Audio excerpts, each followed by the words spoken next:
What happens when a black woman, armed not with a fancy title, but with a deep knowledge of the very laws that govern the skies, is ordered out of her seat by the pilot himself, not in whispers or back hallways, but right there, in the middle of a crowded plane, in front of everyone? That's how it started for Danielle Brooks on Flight 386. The soft shuffle of luggage across the jet bridge, the muted greetings as folks boarded, the rustle of coats and bags, just another business trip for most people. But for Danielle, 42, that seat was more than a place to sit. It was her spot, purchased, assigned, documented. And if anyone on that plane knew what happened when rules were broken, it was her.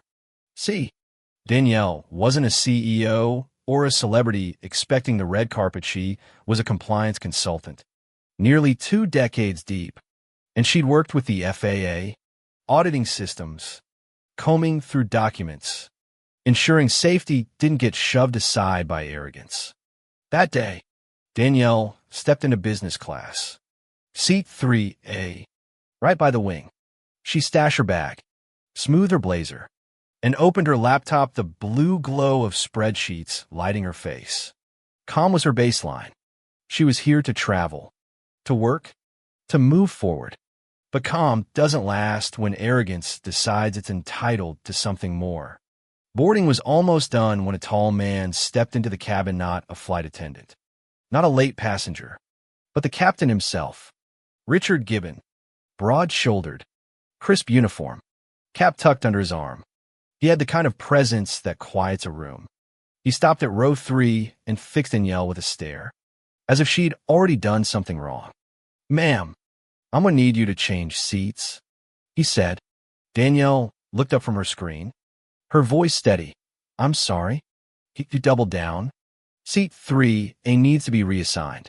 You'll have to move to the back." Conversations froze. People looked up.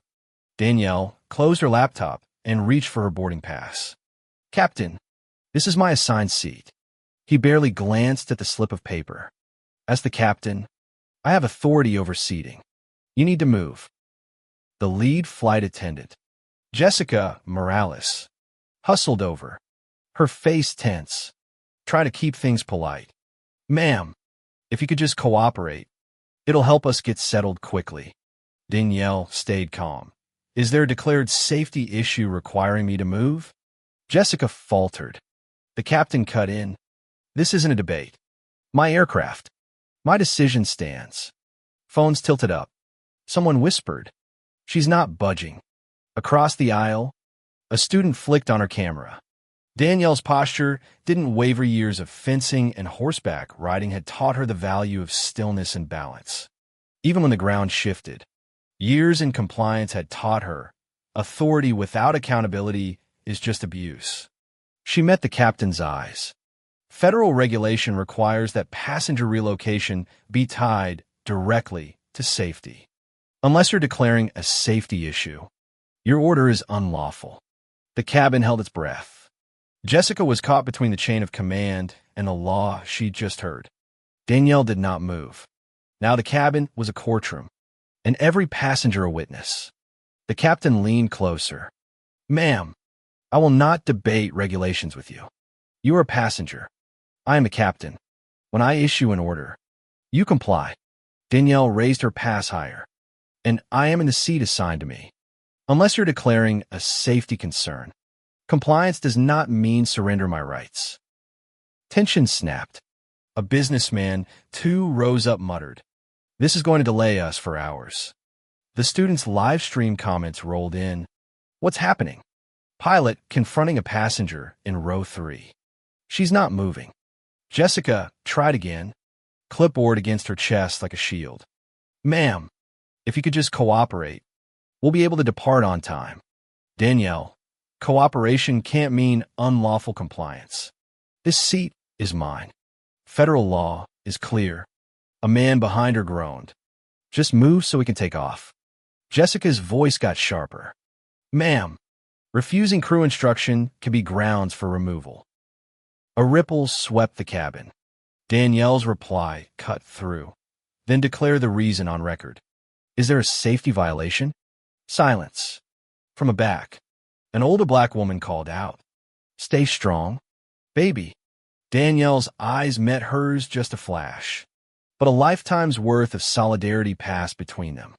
Suddenly, a baritone from behind, "Captain, you're out of line. Unless you have a safety reason, you can't displace her." Whispers, "Who is he?" He answered quietly, "Retired pilot. 30 years. I know the rules." Captain Gibbon bristled. "Sir, this is not your concern. It is if you abuse authority in front of witnesses. Federal regulation ties relocation to safety, not preference." The cabin shifted. Jessica looked shaken. The live stream blew up. Retired pilot just stood up for her. "This is history in 3A. The captain threatened again. "If you refuse to comply, I'll make sure you're removed." Danielle's tone was steady. "If you do, Captain, it will not be me under review. It will be you." A gasp. Jessica's clipboard shook. The captain retreated, only to come back on the PA. "Ladies and gentlemen, we are experiencing a delay because a passenger in seat 3A is refusing to comply with crew instructions. Until this issue is resolved, we cannot depart." The businessman groaned. Mothers whispered prayers. But Danielle didn't shrink. She knew what was happening. The captain was turning the cabin against her, shifting blame for the delay onto her shoulders. But when authority tries too hard to humiliate, it only reveals its own weakness. The retired pilot leaned forward. "He's out of line. You never use the PA to shame a passenger." Jessica approached again, pleading quietly. "Ma'am, please, if you just move, everyone's getting restless."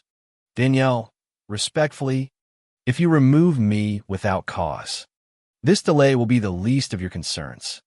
Every second is being recorded. Every second can be reviewed by the FAA."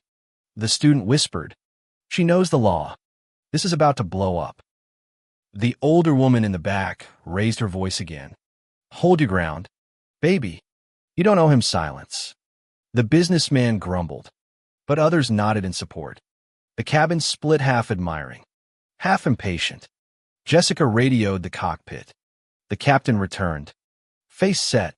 "You're making this harder than it has to be, Danielle. Hard is forcing someone to surrender their rights. Hard is humiliating a passenger before witnesses. I'm not making this harder. Captain, you are." Phone zoomed in. The retired pilot warned, "If she files a complaint, this goes straight to Washington." Danielle opened her laptop. Every word, every action recorded and reported. "If necessary, I'll start my submission now." The captain, flushed, snapped, "You think typing on a screen makes you immune?" "Danielle, this is documentation. And once filed, it will trigger an audit you cannot control." The cabin gasped. Jessica, trembling, whispered to the captain, "Maybe we should de-escalate. This is being recorded." He snarled back, "You're disrupting this cabin. If you don't move, I'll have you escorted off." The retired pilot stood again. "Touch her, and it's your license that's gone, not hers." Danielle began narrating as she typed. Time, date, flight number, cabin incident initiated by captain's unlawful order to relocate without safety justification. Documenting witness accounts. Live stream evidence attached. Applause broke out. The captain reached for the intercom, but Jessica blocked him gently. "Sir, every word you say now is evidence. I can't advise this." Danielle looked him dead in the eye. "Cease this escalation. The audit has begun. The more you speak, the deeper the record." Passengers clapped. The retired pilot delivered the final blow. "Once filed, this audit will outlast this flight. Captain, you've already lost. Sit down before you bury yourself further." Danielle closed her laptop. The gesture final, her silence deafening. The live stream soared, millions watching. The hum in the cabin had changed. Every passenger knew they were inside history. Jessica finally stepped forward, voice trembling. "Seat 3A is valid. Passenger Brooks has every right to remain here." Gasps. Applause. Cheers. The captain, red-faced, burst out. Not anymore. Captain, you decided the moment you abused that authority. The FAA will handle what remains. When the plane landed, ground security waited. The captain was led away, not in handcuffs, but his career already finished. Danielle sat back in her seat, silent, poised, unshaken. Justice had been served, not with shouting, not with violence, but with calm, unyielding resolve. In that cabin, at 30,000 feet, dignity wasn't just defended, it changed the skies forever.